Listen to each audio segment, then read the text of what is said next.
یہ دیکھو حسین کا ایک ایسا معجزہ ہے کہ 14 ملین اس چھوٹی سی جگہ میں کوئی ہوٹل نہیں ہے، کوئی جگہ نہیں ہے، لوگوں کو بھوک کی پرواہ ہے، نہ پیاس کی پرواہ ہے، صرف روزے کے اوپر جانا چاہتے ہیں کہ امام حسین کے روزے کے اندر چلے جائیں۔ دستے پہ دستے آ رہے ہیں، امام حسین کے روزے میں جاتے ہیں اور نکل آتے ہیں۔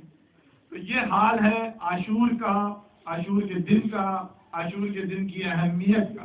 آپ نے بڑا احترام کیا، صبح سے بڑا احترام کیا اس دن کا، اور یہ دن ڈھل چکا ہے، اب وقت عصر پہنچ رہا ہے۔ میرا مولا کربلا کے میدان میں اکیلا کھڑا ہے، حل اللہ سے سننا کی آواز بلند کرتا ہے تو خیموں سے حرکت ہوتی ہے، خیموں سے دیکھ ہم خیمے میں ایک اور حرکت ہوتی ہے، دوسرے خیمے میں دوسری حرکت۔ امام سجاد باہر نکلنے کی کوشش کرتے ہیں، ادھر سے دوسری حرکت ہوتی ہے، لیکن میرا مولا جب سب کو کھو چکا ہے، یہاں تک کہ اصغر بھی جا چکے ہیں، بہت چھوٹے تھے لیکن بہت بڑا کام کر گئے۔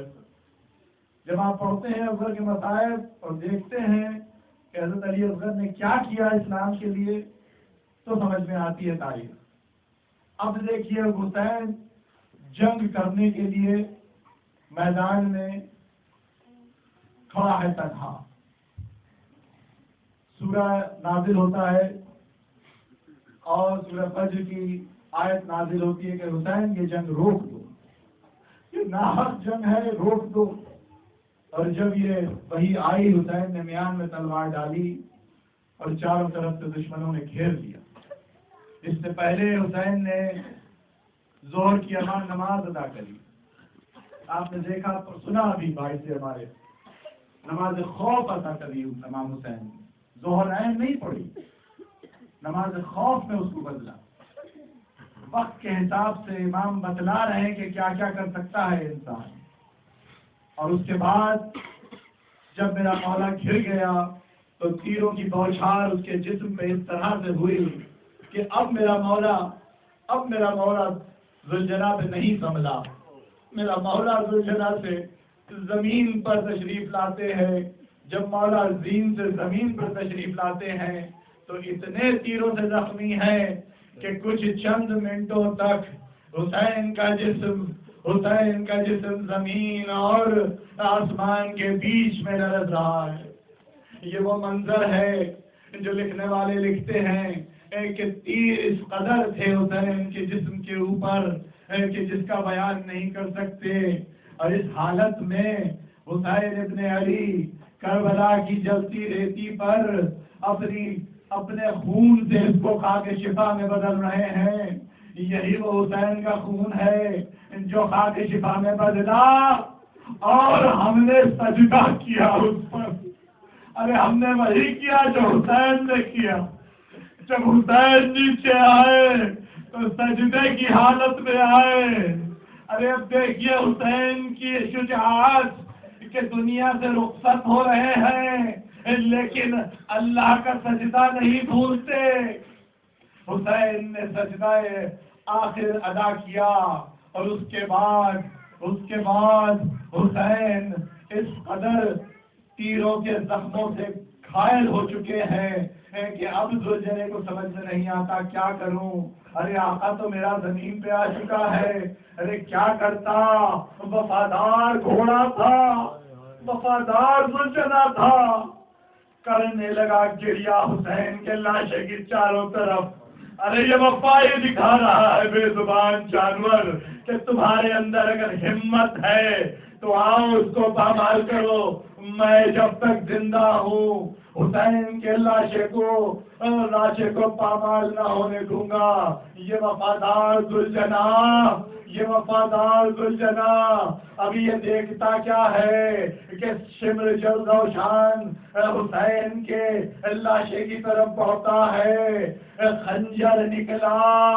اب دیکھیے یہ منظر، ابھی تو حسین کا سر جدا ہونا ہے۔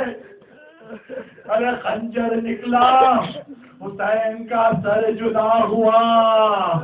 باویلا، فرشتوں نے عبادت چھوڑی آسمان سے خون ٹپکا. ارے یہ کیا ہوا؟ ارے یہ رسالت رسول کے اوپر خنجر چلا. یہ حسین کا گلا نہیں. مسلمانوں دیکھو، یہ رسالت رسول کا گلا ہے جس کو تم نے ذبح کیا وقت کے عصر کے وقت. اور اب کیا ہوا؟ واویلا ہوا، پھر خون بہا، اور پھر یہ کربلا کی زمین خاک شفا میں بدلی. ارے یہ وہی خاک شفا ہے جسے ہم سجدگاہ کہتے ہیں، اسی کے اوپر سجدہ کرتے ہیں. اگر مسلمانوں سمجھنا چاہتے ہو تو سمجھو، ایک یہ بھی پہلو ہے سجدگاہ کا جس کا ہم احترام کرتے ہیں. دنیا میں کہیں بھی ہو، سجدہ کربلا معلم کی زمین پر ہوتا ہے.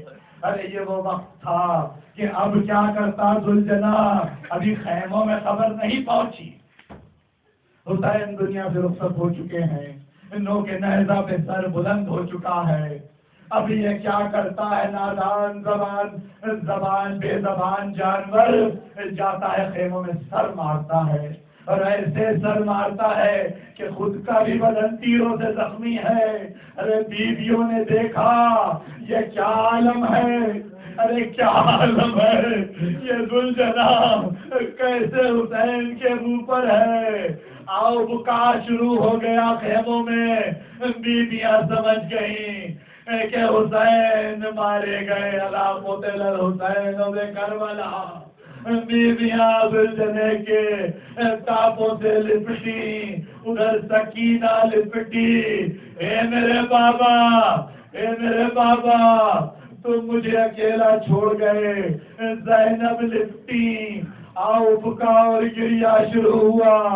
ارے ان کو کیا معلوم تھا کہ چند ہی لمحوں میں ابھی ان خیموں میں بھی آگ لگے گی، یہ خیمے بھی پامال کیے جائیں گے.